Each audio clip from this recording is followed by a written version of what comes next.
అందరికీ నా హృదయపూర్వక నమస్కారాలు. జనసేన మద్దతుదారులకి, జనసేన వీర మహిళలకి, జన సైనికులకి, ఆంధ్రప్రదేశ్ ప్రజలకి, ప్రతి వర్గాలకి అందరికీ పేరు పేరున నా హృదయపూర్వక నమస్కారాలు. ఈ ఎన్నికలు ఈ మే 13న చాలా కీలకమైన ఘట్టం చేరుకోబోతుంది. మన భవిష్యత్తుని మనం నిర్దేశించుకునే సమయం.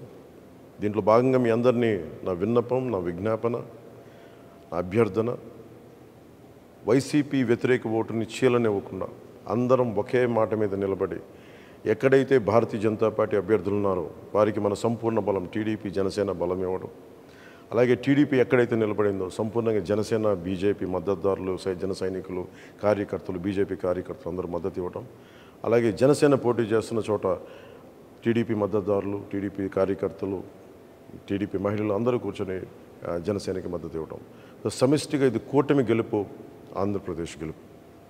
వైసీపీ వ్యతిరేక ఓటుని చీలనివ్వనని చెప్పి నేను 2021 ఇప్పటం గ్రామం సభ పెట్టినప్పటి నుంచి ఈ రోజు దాకా అదే మాట మీద ఉన్నాం. అదే బాధ్యతతోటి ముందుకు తీసుకెళ్తా ఉన్నాం. భారతీయ జనతా పార్టీ నరేంద్ర మోదీ గారి నాయకత్వంలో నడుస్తున్న ఈ దేశం ఖచ్చితంగా ఆయన ఆశీస్సులు మన రాష్ట్రానికి ఉండాలి. ఆ దిశగానే వారిని చాలా వ్యయ ప్రయాసాలతోటి మనం ఒప్పించి ఈ రోజున మనం ఈ పొత్తులోకి భారతీయ జనతా పార్టీ నాయకులు అంగీకారం తెలిపారు. నాకు చాలా చిన్న వయసులో నేను చదువుకున్నది ఎంజీఆర్ గారి మాటలు గుర్తున్నాయి. ఒక రాష్ట్ర ప్రభుత్వం సమర్థవంతంగా పనిచేయాలంటే కేంద్ర ప్రభుత్వం ఆశీస్సులు అవసరం అని. ఆ వాక్యం నా మీద చాలా బలమైన ప్రభావం చూపించింది.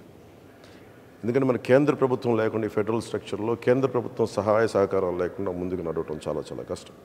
వీటన్నిటిని దృష్టిలో పెట్టుకొని ముఖ్యంగా 6 అంశాల మీద మనం ముందుకెళ్తున్నాం. విద్య, వైద్యం, ఉపాధి, సాగునీరు, తాగునీరు, లా అండ్ ఆర్డర్. విద్యకు సంబంధించి ప్రభుత్వం ఫీజు రీయింబర్స్మెంట్స్ చేయలేదు. ఎయిడెడ్ స్కూల్స్ మూసేశారు. సరైన నాణ్యతతో కూడిన విద్యా విధానం లేదు. అలాగే సంక్షేమ పథకాలు అమ్మఒడి లాంటిది కూడా ఎంతమంది బిడ్డలు ఉంటే అంతమందికి ఇస్తామని చెప్పి ఇవ్వలేదు.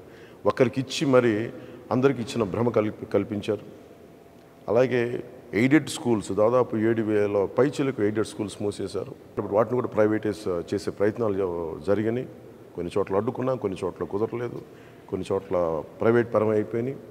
అది విద్య పరంగా ఎవరికి కూడా సరైన ఫీజు రీయింబర్స్మెంట్లు జరగలేదు. ఎన్టీఆర్ హెల్త్ యూనివర్సిటీని పేర్లు మార్చేశారు. ఆంధ్ర యూనివర్సిటీని వైసీపీ కార్యాలయంగా చేశారు.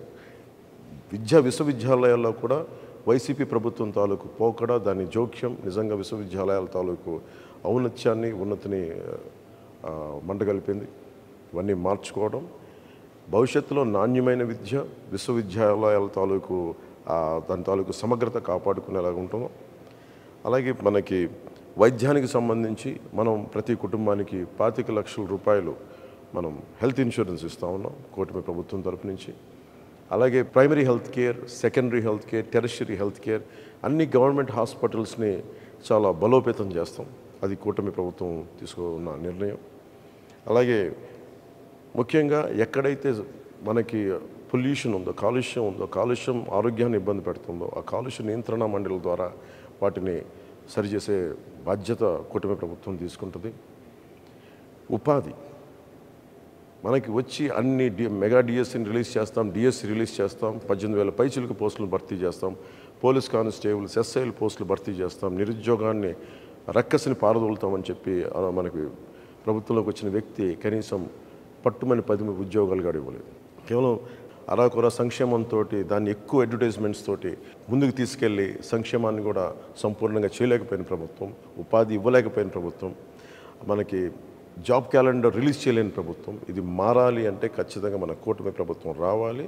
వచ్చిన వెంటనే ముందుగానే మన మెగా డిఎస్సిని మనం దాని మీదే ఉంటుంది, ముందుకు తీసుకెళ్తాం రాగానే.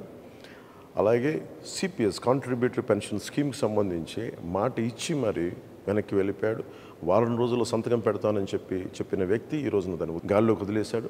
స్కూల్స్లో పాఠాలు చెప్పి టీచర్లను తీసుకెళ్ళి మనకి యారెక్ షాపుల దగ్గర, సారాయి షాపుల దగ్గర క్యూల్లో సరిచేసే బాధ్యతలు అప్పచెప్పాడు.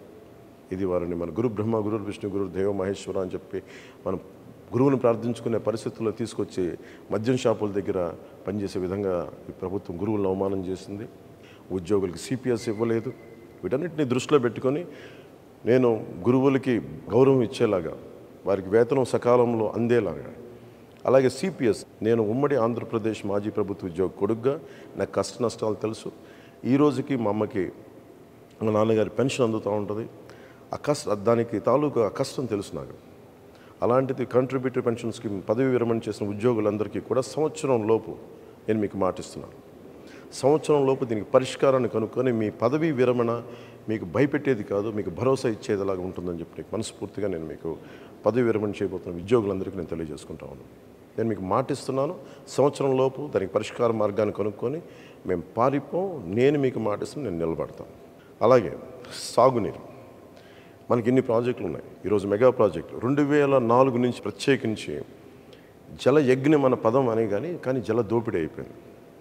ఎక్కడైతే సాగునీటి ప్రాజెక్టులు ఉన్నాయో ఉన్న ప్రాజెక్టులని సరిగ్గా మెయింటెనెన్స్ చేయకుండా, కాలువలు పొడికలు తీయకుండా, డ్రైనేజీలు సరిగ్గా తీయకుండా, డ్రైనేజీలను అలాగే లాకులు ఇటువంటి కనీసం మినిమం మెయింటెనెన్స్ కూడా చేయకుండా చాలా వేలాది లక్షలాది ఎకరాల ఆయకట్టు సరైన నీటి సౌకర్యం లేక, చివరి ఆనకట్టుకు చివరున్న పొలాలకి సరైన నీటి సౌకర్యం లేక నలిగిపోతున్నారు ప్రజానికి.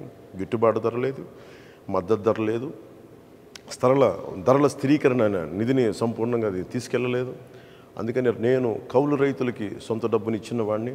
కౌలు రైతాంగానికి, రైతులకి, అన్నం ముద్ద పెట్టే రైతులందరికీ నేను మీకు మనస్ఫూర్తిగా మాటిస్తున్నా.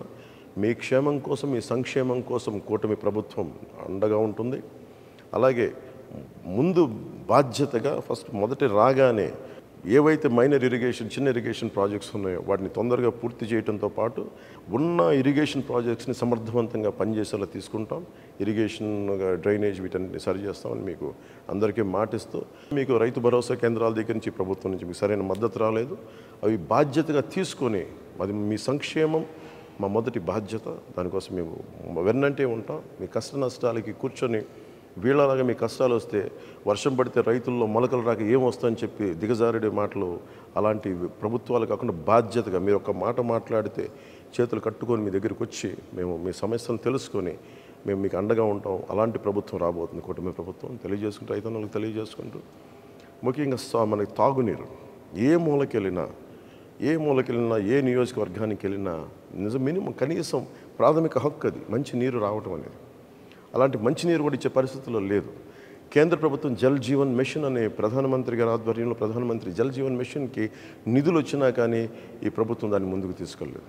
మేము మీకు మాటిస్తున్నాం, అహిర్నిశలు మేమందరం బాధ్యత మరి తీసుకొని మనకి కనీస రక్షిత మంచినీరు ప్రతి ఇంటింటికి అందేలాగా మేమందరం బాధ్యత తీసుకుంటాం అనేది మీకు తెలియజేసుకుంటాను ప్రతి ఒక్కరికి. అలాగే మధ్యతరగతి కుటుంబాలకి మీరు కష్టాలు నలిగిపోతూ ఉన్నారు. ఎక్కువ మీరు కూర్చోబెట్టి అందరూ మీరు నలిగిపోతారు, ట్యాక్సులు కడతారు, మీరు సంక్షేమ పథకాలు ఉండవు. మీకు కనీసం మీకు ఇవ్వగలిగింది భరోసాతో కూడిన ప్రభుత్వం ఇవ్వాలి. లేదంటే మీకు ధరలు తగ్గించే ప్రభుత్వాలు ఉండాలి.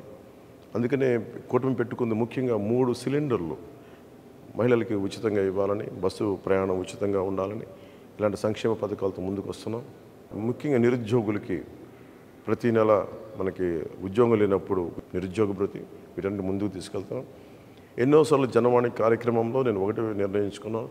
చాలా వేదనతోటి, చాలా ఆవేదనతోటి అందరికంటే వెనకబడిన వాసులు మేము, మమ్మల్ని సమాజం గుర్తించదు, మా కష్టాలను గుర్తించదు అని చెప్పి దివ్యాంగులు నాతో పెట్టుకున్న గోడు నన్ను ఎప్పుడు కదిలించేసేది.